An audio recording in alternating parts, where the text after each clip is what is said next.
non sono cadute le colate elettriche sulla statale, però si sono mossi i segnalatori di frana e ANAS in automatico chiude la statale, però non è possibile che 3 volte in un mese la statale venga chiusa. Un copione che si ripete sempre più spesso, la chiusura della statale 51 di Alemagna tra il Pago e Vittoriese, un'altra estate senza pace per il Fadalto, fatta di interruzioni continue, l'ultima della serie in via precauzionale sabato scorso, causa forti piogge. Dalle sponde a ovest del Lago Morto, l'istantanea è quella di un versante profondamente ferito.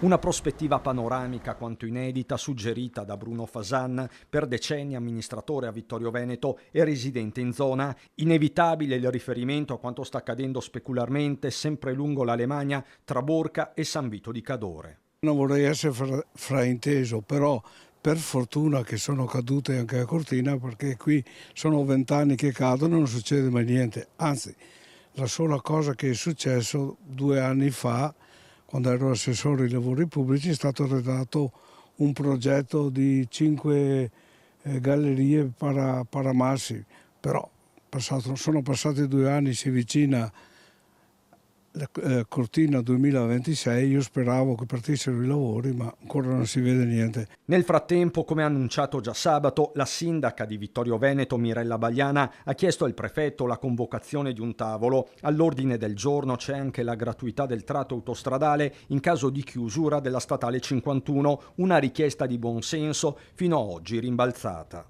La questione dei transiti gratuiti per i residenti è una cosa facilissima per autostrade con la tecnologia che hanno adesso.